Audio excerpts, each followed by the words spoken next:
So we've got just about a month until the NBA playoffs, just a little less than that, actually. And there's a lot of controversy right now, not about the playoff seeding, not about who is best positioned to win the finals or anything like that. It's about the MVP of the league. Now, setting aside the whole 65 game eligibility stuff that Cade Cunningham might miss out on because he got a collapsed lung, like that's his fault at all. There's a big source of controversy right now over who is the MVP of the league. Is it Shai Gilgeous-Alexander, who has been a massive favorite for quite some time now? Is it Victor Wembanyama, who recently made a case for himself, which is something that you don't see all the time? Or is it Luka Doncic, who currently, divorce Luka, child custody battle Luka, legitimately playing at one of the highest offensive levels that the NBA has ever seen. So I think it's three obviously great players, three very compelling cases going on right now. But the way the odds makers see it, it's only Shai, and I disagree with that. I don't think he is clearly having the best season of any of these guys. And, for the most part, I want to, throw a little caveat in here. The odds are usually right. Like the odds tend to be pretty close, but we have situations where they're not. And the one that comes to mind for me is like the comeback player of the year a couple of years ago in the NFL with Joe Flacco winning it. Yep. And it was supposed to be DeMar Hamlin. DeMar Hamlin. And like the odds are like minus 10,000 DeMar Hamlin, and then Joe Flacco wins the award. So they're not always right. And we do see it too, where MVP votes come down to one or two votes that swing it. And like, going back to this year, obviously with Drake May and Matthew Stafford for the NFL MVP, like it came down to like one swing vote, and that was super heavily in favor of Matthew Stafford based on the odds. So you never know what can happen here, but they tend to be pretty close to being right. I mean, Shai's averaging 34-6. Wemby's averaging 24-11-3. Luka's coming on late. I think what Shai has done, and he's getting to the free throw line probably a little more than he should. Obviously, we saw that against Celtics the other night, but him doing 31-4-6 versus Wemby doing 24-11-3. Wemby shooting 50%. Like Shai's a guard shooting 55% from the field. Like he's unbelievable.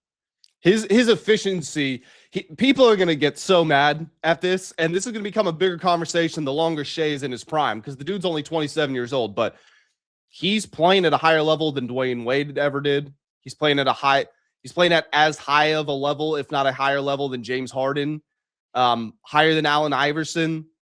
He might be the best scoring guard. Like, genuinely, he might be the best scoring guard ever when you consider the fact that he is shooting. I mean, this isn't an anomaly for him.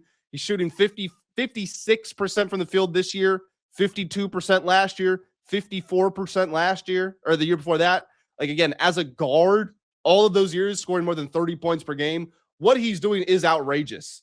He doesn't help himself because he does all this foul baiting, and it's like, it's not even that he looks for it on every possession. It's just that when it happens, he is very clearly foul baiting or flopping, and he is not getting fouled. That's the problem. It's not how much it happens, it's when it happens. But Shai is a terrific player. My issue, I will say this. Shai is a two-way player. Like, I'm not trying to make it sound like he doesn't play defense, but Wemby is leaps and bounds better than the second best defensive player in the sport. It's not even close how big his defensive impact is. You can see that in the advanced numbers. You can see that in the on-off stuff. He is also averaging 24 points and 11 rebounds, which are not bad numbers at all. And that's while clearly leading the league in blocks and, again, all of the advanced numbers. And then with Luka, people like to say, well, Luka only plays one side of the ball. That's actually not true this season. The Lakers are at their best from a defensive rating standpoint when Luka is on the court. He's top 10 in deflections. He's top 10 in steals. He's like one of the best isolation defenders based on points allowed per possession. So you can't say Luka is not playing good defense this year. He's been leading the league in scoring almost the entire year. He's up to almost 34 per game. And he's created more points. This is a big one. He is creating more points as far as points and assists than any player in the history of basketball. So, again, like, not trying to talk down on Shai at all, but to say that he is just running away with it is beyond disrespectful to what Wemby and Luka are doing. And I don't agree with it at all. Yeah. I mean, I do think too, and when you look at Luka, like coming on late does not help your cause in the MVP race. Well, okay, but let's be fair though. Luka led the league in scoring for the majority of the season. He's just gone to a whole different level ever since his wife or his fiance took the kids. But for Luka, it's got to be a whole different level because I think he has the reputation not playing defense. And then you look at the Spurs right now too. And don't get me wrong, the Lakers are a top team in the West, and obviously have a chance. But it's 1, 2, 3. But the three candidates are also in the top 3 teams. But the thing is, the Lakers are the brand. They've been there. Like, not saying people are tired of it by any means, but that's the brand. The Spurs are the hot, up and coming, trendy team to take down the Spurs in the West or take down the Thunder in the West. And then you have the Thunder, who are the team to beat in basketball and the defending champs. So just brand wise right now, like the Laker brand is obviously more valuable than both those teams combined. But where these teams are at, like Wemby playing hard in an all-star game gives him a better chance to be the MVP. Like, that's just because just the way it is. And I will say the thing about Shai, and watching Shai, he does look for foul calls, and he does sell his body in a way that he looks like he's getting fouled when he's not even getting touched, but he's never looking like he just plays the game. Like, that's the one thing I will say about him. Like Jaylen Brown, Jason Tatum the other night, there's so much theatrics going on. Like, it's complaining, it's celebrating, it's all this, it's chirping. Like, Shai is he's pretty steady the entire time. Like, he gets a foul call, he's getting booed. He doesn't get the foul call. There's never like, what the frig, it's pretty consistent play.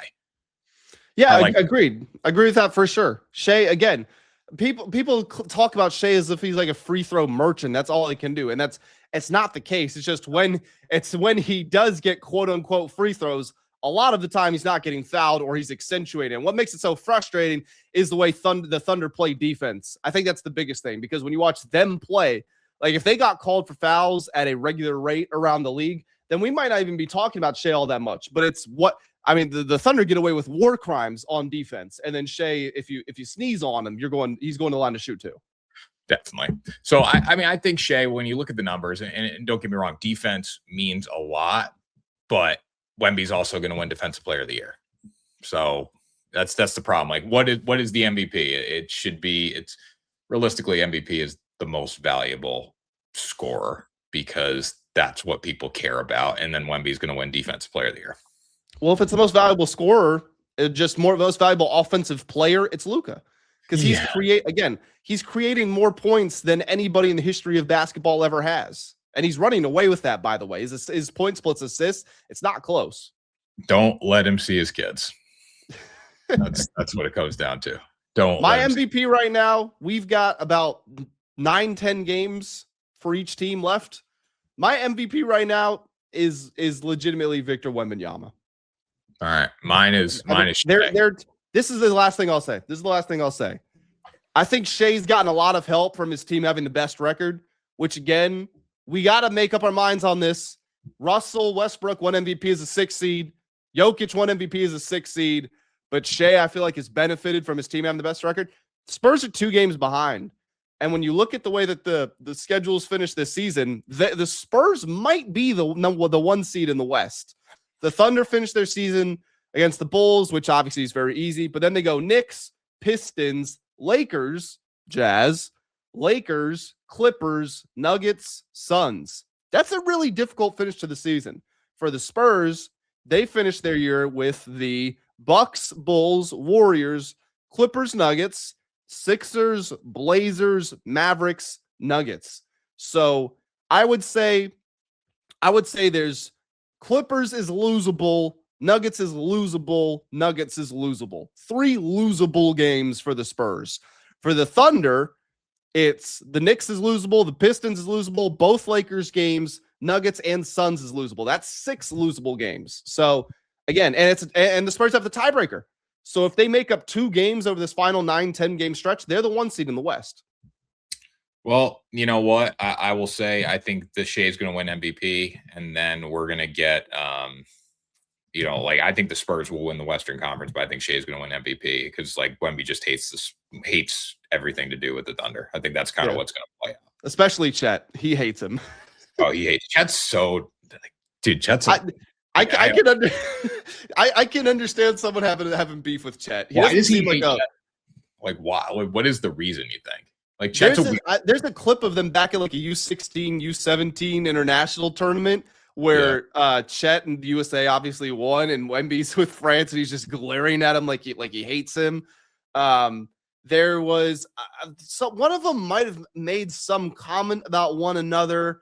I think Wemby said something like Wemby might have said he shouldn't win Rookie of the Year because he'd been injured. Like Chet missed his rookie season, and then he went on to win Rookie of the Year. There was something happened between them very early on, and then when they got to play each other for the first time, like Chet dunked on Wemby, and Wemby dunked on Chet, and from in this offseason, Wemby said there's nothing that made him angrier than watching Chet and the Thunder celebrate their finals. Like he wants to win that. So yeah, there's definitely a real rivalry there. Yeah. So Shai will win MVP, and then the Spurs will win the West. That's what I'm calling right now. I'm hoping the Spurs win the West. I bet them at 35-1, and they are now plus 550. So I'm being offered a nice cash out, and I'm not taking it because they will win at least a couple of rounds in these playoffs. Oh, definitely. They're gonna win the whole thing. I think the Spurs are the team to beat right now, just because they literally hate the Thunder so much. I think they're the team to beat as well. I think they're the finals favorites in my eyes. Yeah. Anyways, Grant, that was Ride the Line. Greatest podcast, sports betting entertainment. Another awesome show today. So we appreciate you guys joining us. Make sure you smash the subscribe button, share, like the video, and let's send this thing to the moon. Grant, take us out of here. That's going to do it for this episode of Ride the Line, guys. We appreciate y'all rocking out. Again, subscribe, like the video if you enjoyed. We will catch you on the next episode of Ride the Line.